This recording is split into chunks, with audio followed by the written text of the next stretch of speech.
Present scenario की अगर हम बात करते हैं तो क्वांट और मोतीलाल के मुकाबले में पराग पारिक जो फंड हाउस है वो थोड़ा सा सिचुएशन को प्रेडिक्ट अच्छा करते हुए और विन होते हुए हमें दिख रहा है।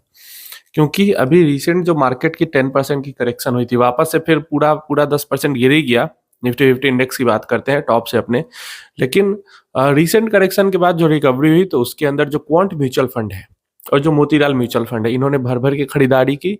क्वांट ने तो खरीदारी के साथ साथ कहा कि हम अब फुल्ली डिप्लॉय मार्केट के अंदर में हो चुके हैं, यहाँ से हमें दिखता है मार्केट रिकवरी।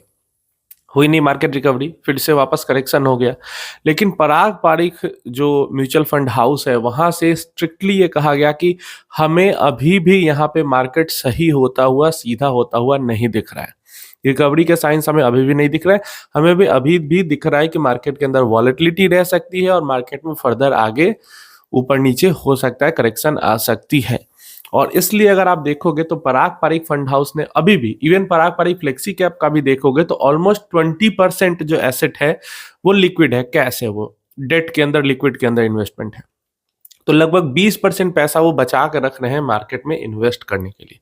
नेक्स्ट जब फैक्ट शीट आएगी तो पता चलेगा कि अभी जो गिरावट है उसके अंदर उन्होंने खरीदा या नहीं खरीदा।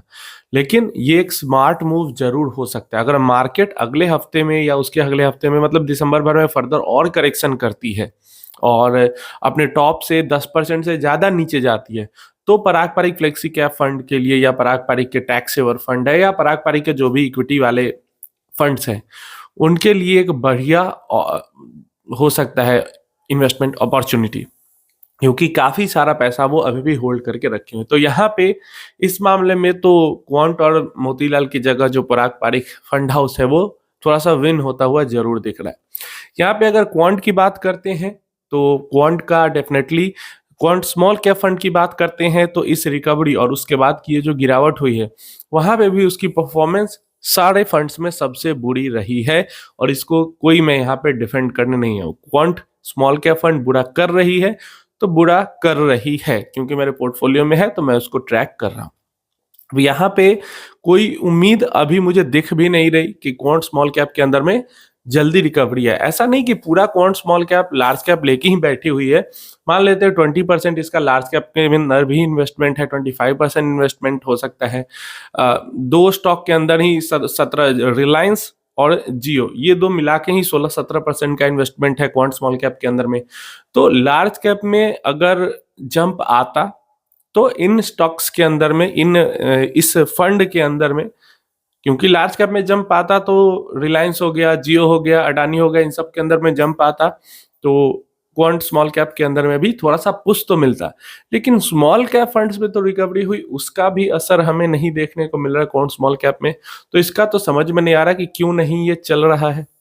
कम से कम अब जब अटैक मोड में ये लोग आ चुके हैं, फुल्ली डिप्लॉय हो चुके हैं, तो चलना तो चाहिए था। मतलब कम से कम मार्केट के जितना, मार्केट जितनी गिर रही है उससे थोड़ा कम गिरते, मार्केट जितनी चढ़ रही है उससे थोड़ा ज्यादा चढ़ते, इतना तो कर सकते थे। लेकिन इतना नहीं हो रहा है। और अगर मार्केट में इसी टाइप का करेक्शन फर्दर और होता है तो क्योंकि इन्होंने कैश एलोकेशन पूरा करके रखा है, अब इनके पास cash, I think Quant small cap fund में 7% के आसपास कैश है।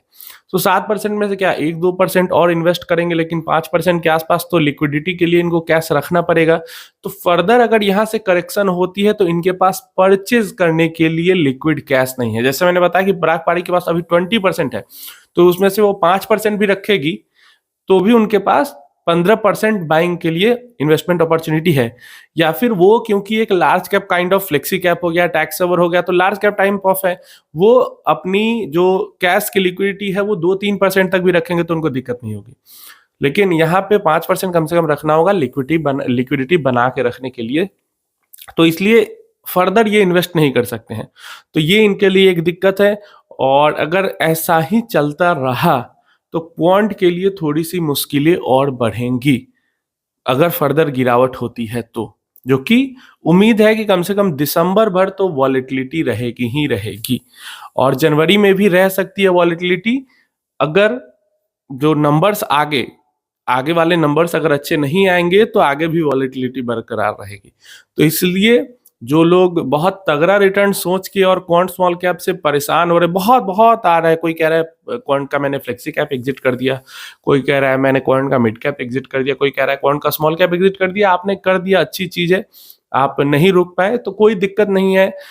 मैं अभी होल्ड करके हूं यहाँ पे, मुझे थोड़ा सा टाइम, क्योंकि मार्केट संभलेगा तभी तो फंड संभल पाएगी। अभी तो ओवरऑल मार्केट ही खराब चल रहा है और उसमें फंड का थोड़ा सा बुरा हाल है, तो यहाँ पे संभलने में थोड़ी सी दिक्कत हुई होगी। क्योंकि मैंने अभी आपको सिनेरियो बताया, ये फुल्ली इन्वेस्टेड हो गए। हर कोई हमेशा सही प्रेडिक्ट नहीं कर सकता। पराग पारिक ने सही प्रेडिक्ट किया, ये पिछला बार का प्रेडिक्शन इनका सही था लेकिन अभी का सही नहीं है, तो फुल्ली इन्वेस्टेड है। मार्केट अगर और गिरेगी तो ये गिरेंगे, इनके पास इन्वेस्ट करने के लिए पैसा नहीं है।